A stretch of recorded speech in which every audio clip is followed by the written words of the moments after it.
When I was around 28, started having like a bit of a quarter life crisis saying, okay, I'd said I was going to do my business. The thing with venture capital is it pays you really well. So your opportunity cost keeps going up.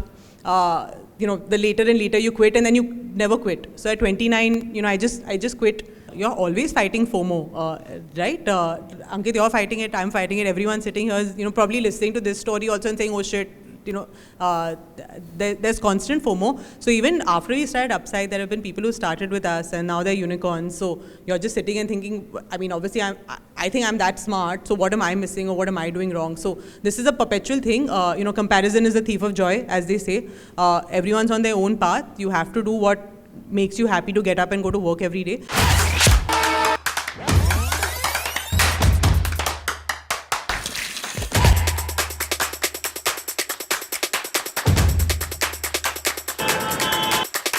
Kanika has worked in India and abroad, worked for big MNC firms. She's a chartered accountant. तो अभी मैं last 2 दिन से लोगों को बोल रहा था कि आपने CA क्यों नहीं किया. Finally, we have somebody who's a chartered accountant. Obviously, we are the InsideIIM community. We have somebody who, from what I know, rejected the IIMs. So that's also a story for us to understand. Without further ado, let me invite the co-founder of Upside AI, Kanika Agarrwal, onto the stage, please. A big round of applause, guys.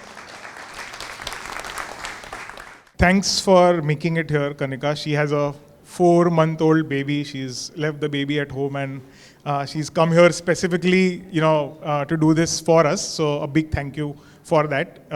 Since I'm also a recent father of a newborn, I know how hard it is for both set of parents. But baby's always at home, bichara. I am constantly at work, but yeah, I'm very happy to be here, excited to talk to all of y'all. Sorry, this is the second last session of the day. I'll try to keep it short and interesting. So Kanika, why did you, I know your surname has Totla Agarwal, so there is a clear Marwadi thing here, and Marwadis like to take up commerce. A large percentage of CA rank holders are all Marwadis. So I can understand that there must have been some community push, but why did you take up commerce? Why did you do CA? Was it always in the plan? Yeah, no, I'm also a rank holder, so it kind of ties in nicely with the Marwadis. But no, actually, 10th standard you get good marks. You're told science karna hai, right? Obvious hota hai. So when I said, I was very clear early on, I think banya dimag to say I'm going to start my own business at some point. So my family was like, okay, you're going to do science. And I said, no, I'm going to do commerce and I'm going to do CA, MBA, something like that. And my family was not happy. They were like, aise kaise, kilo ke bhav bikte hai CAs, what are you going to do, blah, blah, blah. And then it was just, I was very clear. I went on my own, did my whole admission process in NM on my own. Just didn't even think about science, honestly, because I knew I was going to start my own business. So I'd much rather understand how money works than, go at it a circuitous route. So, I've always known you as like a super confident, always knows what she wants to do kind of a person. But I'm sure the journey has not been that straightforward, right? I'm sure, you are a rank holder CA and all of that. You're also a CFA. But career decisions and the journey, anything you want to tell us about during those days in college and while doing these professional courses, did you feel like, why am I doing this? Did you enjoy studying for CA? I think I love studying. I'm very sorry to tell you guys, but so let's start, right? One is 10th standard, good marks, saying, okay, I'm going to do commerce. Family's like, what's wrong with you? We say, okay, we're doing it anyway. Come in to do it. And at that point, the paths are pretty clear, right? You do your HSC and then after that, BCom. Didn't consider BMS mainly because I knew I was going to do my CA. And I actually enjoyed studying because I was always a good student who liked, I liked knowing that there was a path and I'd follow the path and these are the rules, I'd follow the rules. So it was a constant, I didn't think so much about what my path was. I was always clear, okay, I'll do this, I'll do my CA, then I'll go get a job, then after some time, I'll start my own business. So I had a checklist very early on. It was a 10-year plan and then I said, okay, I'm just going to do that 10-year plan. And I've more or less done it, but things fall apart pretty quickly in terms of what you plan versus what works out. But yeah, so to answer your question, I think that I knew I was going to do this. Lots of part of what you study are boring, but to me it was really blinkers on, which was paths to something else. And that's what you'll see early on in your career, in your 20s also, that a lot of the work you do is pretty shitty. Maybe you don't want to do it. Why am I photocopying things, right? Why am I this intern? But too bad, that's how you start. No one's going to come in and say, here's now design strategy for the company. That's a long journey, and you should not be doing that early on in any case. So, I mean, I'm sure you would have had to go through articleship as well. And that's one of the things, I mean, I've met two sets of people. There are some people who, after doing articleship, decide that, boss, ye to mere se nahi hoga. And obviously, you probably enjoyed doing part of that, and you probably learned a lot as well. So, any insight into that time about... So what, you interned with EY or? Yeah, that's right. So even while I was doing my BCom, I was not sure whether I want to do my MBA, not, etc. So I made sure I was building my CV, if you will. So lots of extracurriculars, trying to make sure I was always playing sports. I was playing sports. I was doing college festivals, blah blah blah, etc. And very early on, I was clear, and obviously it helps that you get advice from the right people, where I was going to add brands to my CV early on, right? Quality of work was not as important to me as having the right brand that I'm working for, because what ends up happening is that the work you do early on gets discounted, but the company you work for doesn't, right? So it's kind of a trade-off between what you end up learning early on versus, otherwise. So for me, went to EY to do my articleship. I was a good student, marks are good, so, I got in and I joined the tax team. Wasn't going to do audit. If I got audit, I would not do it, because even I have to draw the line somewhere, right? I won't do anything. So, and I find audit extremely boring. So tax, regulatory stuff. So there we were advising MNCs on their entry strategy into India, or how their taxes work in India, or what is your transfer pricing situation, how do you pay taxes for your employees who are seconded to India, things like that. So it's pretty fun, interesting work. And again, you go to these firms and you think, okay, I'm only going to get to do shitty things. That's not really true. If you are willing to do the hard work, ask the right questions, be curious, it's not that hard for people to say, okay, she's interested and she's not just coming in and phoning it in, so let's let her do more stuff. So I think all of my cohort within articleship, I was doing some of the more interesting work within EY as well. But yeah, I'm part of the second cohort, which my last day of CA was my last day of articleship. So April 23rd I was done, April 24th I was in another job. So my plan was not to continue doing tax. So was there any clear direction in finance that you want to become an investment banker, or you want to enter the markets, or that you wanted to maybe join a more stable corporate banking kind of a job? Did you have any such aspirations? Yeah, so we studied for CAT together, right? And just around when you're studying for CAT, when you go into your MBA interviews, they ask you, where do you see yourself, or what's your career path looking like? So that's when I started seriously thinking about what's next, and venture capital was very clearly to me the most interesting thing you can be doing, essentially what that allows. But how did you, so again, this is like 2007-8 times. How did you know that venture capital is, because it was not cool in 2007 for sure. It wasn't cool. So who guided you that venture capital mein entry marna, ya, try to get there, because that's the thing. You are saying it was clear to me I wanted to go to venture capital. No, I randomly word suna, venture capital, and I went and Googled it. What is venture capital? And then I realized this is so fun. You're just getting to learn new So I also have attention span issues where I can't keep doing the same thing over and over again. And what it looked like with venture capital was that you get to learn new industries, you get to talk to lots of different people, you look at new startups. So every single time you're almost learning something completely new. Right? And for me, upskilling or trying to make sure that I was learning something new every single day was very, very important, right from, very early. So I was reading the newspaper from very early on, didn't understand half the words, still reading them, and then slowly you understand. And the same thing happened with venture capital, or why I wanted to get into that. So once I decided that that's what I wanted to do, for an engineer, there are lots of paths to get there. As a CA, it's harder. Because you're usually at a CA firm, or max you'll go into investment banking. So again, then I ended up talking to a lot of people. So it helped me that some of my friends were from IIT Bombay, and then you go and talk to some people already in venture capital. So I did a lot of talking to people to figure out how do I get in.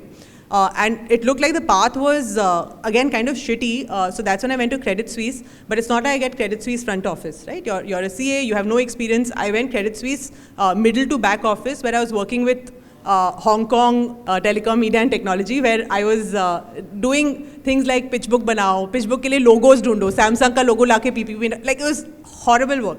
But the whole point is that it did two things for me. I was 3 years at EY, and then after that I went to Credit Suisse middle office, which is not that hard for CAs to get into. They have a reasonably good program. I don't know if it exists anymore.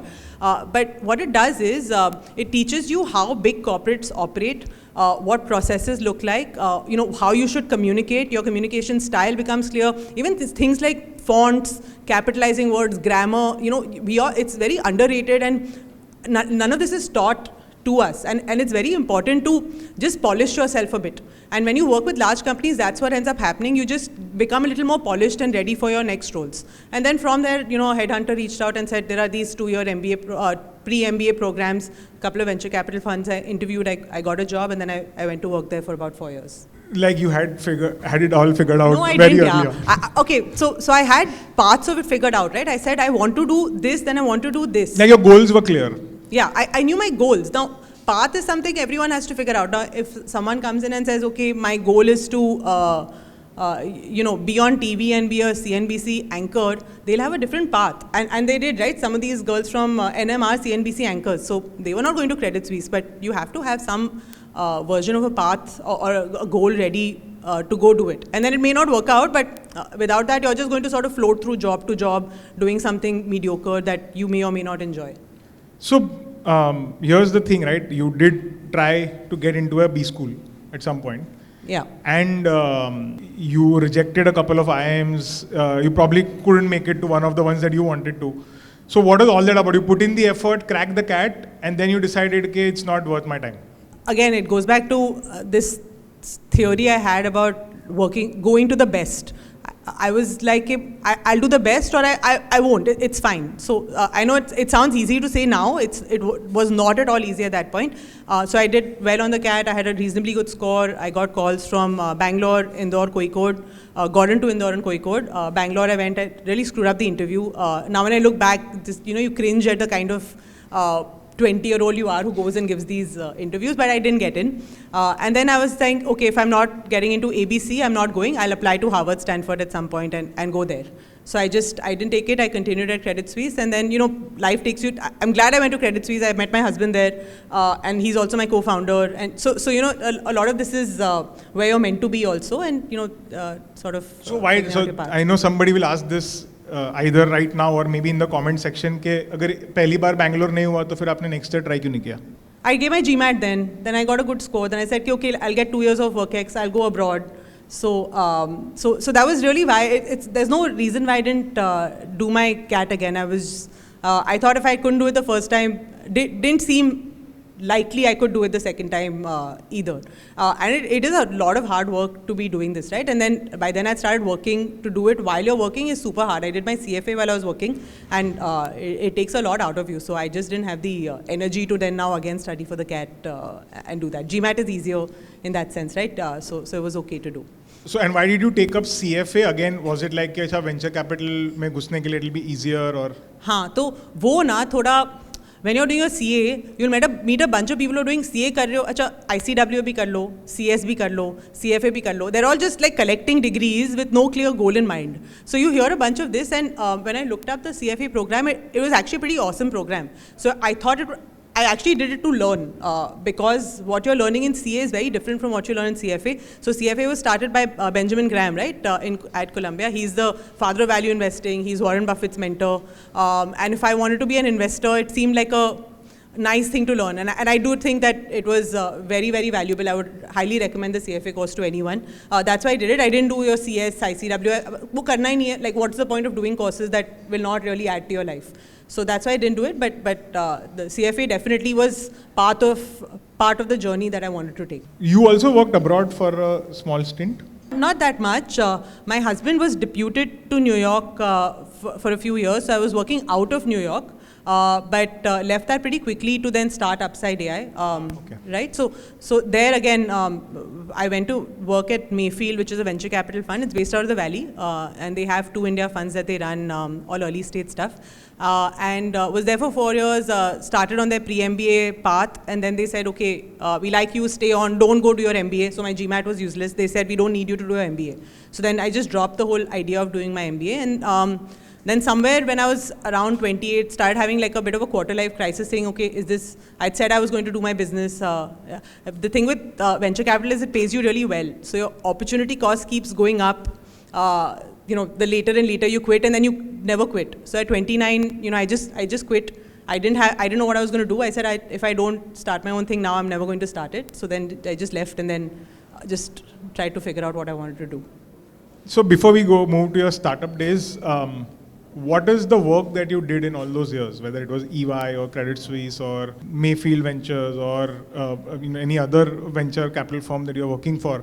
You told us about the shitty part, about changing logos and making Excels and photocopying, etc. But I'm sure kuch interesting अच्छा काम भी किया होगा. So any memorable projects or work that you still remember that, okay, wow, this was a transformational learning experience or something that you really feel proud of? कि यार ये बहुत सही काम किया था हमने.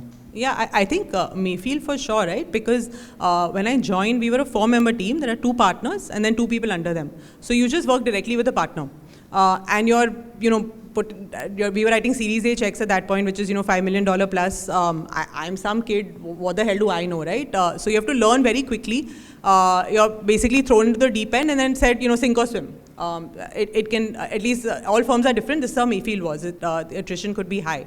So I was very proud of the fact that I actually swam. So there was a lot of late nights. I remember going on a holiday. I was going to Ambi Valley and I turned around halfway and came back because there was a company coming to office and we invested in them, a company called Amagi.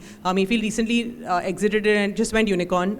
So that was one of my first deals that I just did. So very proud of deals, a lot of the deals that we did there. A lot of them have done very well now. Mayfield's managed to exit them and make lots of money after I left. So it was definitely a great learning experience. So, was money a big driver for you, or was it big brands? Would you have worked in maybe, say, a supposedly bigger brand if you were offered, say, probably lesser money? Or was money always very important as well? So, EY, you're paid a stipend. So, the first year I was paid 7,500 rupees a month. Just floating in money there at that point. Second year, you get a great hike. You're 12,500. So no real money at EY at all. And then Credit Suisse. At that point, I remember my salary was $1 lakh a month or something at that point, and I thought I'd made it. What will I do with 1 lakh rupees, right? It's too much. I've come from 7,500. It's amazing. So. But then, when I was at Credit Suisse, I was so clear I wanted to go to venture. I would have taken, Mayfield could have offered me any salary and I would have gone. It was not at all relevant to me. And that is my biggest sort of advice to people, which is early in your careers, don't chase money. Chase whatever your goal is, whatever your path that'll take you there is what you have to, because the money you make in your 20s now is going to be very small. All your disproportionate money will be 30s and 40s. So make sure you take the right path to get there. Right, so if I had stuck to Mayfield basically matched my Credit Suisse salary. I'm being very transparent. I was paid 12 lakhs to join Mayfield. I didn't care. You can make a lot more, but the whole point is by now you can be making crores, right? So it's a very steep curve. So idea was at that point not money, just work. So it transitioned. EY, Credit Suisse was very, very brand heavy, and then it was the work I was doing at Mayfield that was the driver for why I chose Mayfield. And when you were a venture capitalist, I'm sure you would have gotten like hundreds of pitches from various entrepreneurs, and obviously you invested in some of them. Yeah. How was that relationship with, what was the experience of getting so many pitches? And like you said, you were still kind of a kid early on. Did you feel like, "Arey, entrepreneur kaisa hai?" What Obviously. Kind of as you got it? It's very easy to very quickly become very arrogant because you have the money and people are coming to pitch to you. So the power dynamic there is very skewed in one direction, right? It used to be, I know, not anymore. Not anymore. You're absolutely right. So when we went out to raise money for our business, it was not please paise de do, right? It had to be the right guys that you're working with. So it has changed a lot. The market's become a lot deeper. But at that point, power dynamic was still skewed. I think that those were probably the mistakes I made, which is that you do get a little bit arrogant in terms of how you're approaching things. And then you realize that the biggest asset you're building as you leave any organization is the people and your relationships. I definitely think I could have done a better job in terms of how I maintain them outside the organization. Of course, within everyone's great, everyone at Mayfield is our first investors, blah, blah, blah, but outside I could have done a better job. So, And any entrepreneurs or businesses that you really admire or you got in touch with and you're like, wow, can't believe that this was built, or I'm sure that, I've a lot of my friends in the VC industry often, they try to make me feel jealous sometimes, I think, saying, "Arey, teko pata hai, we met this guy, this guy is 5 saal mein kya khada kar diya hai." You still feel that, yeah? So this, you're always fighting FOMO, right? Ankit, you're fighting it, I'm fighting it, everyone sitting here is, probably listening to this story also and saying, oh shit, there's constant FOMO. So even after we started Upside, there have been people who started with us and now they're unicorns. So you're just sitting and thinking, obviously I think I'm that smart. So what am I missing or what am I doing wrong? So this is a perpetual thing. Comparison is the thief of joy, as they say. Everyone's on their own path. You have to do what makes you happy to get up and go to work every day. But that's also a path. It's not like through my 20s, every day I was happy to go to work. Just do the hard work, do the shitty work, turn up every day, work hard, be interested. And then, by your late 20s, things will come to you if you invest early 20s into actually, just being enthusiastic about wanting to work. I think who you surround yourself by decides whether you're going to be excellent or mediocre. I think what I learned at Mayfield that's very important is how to think.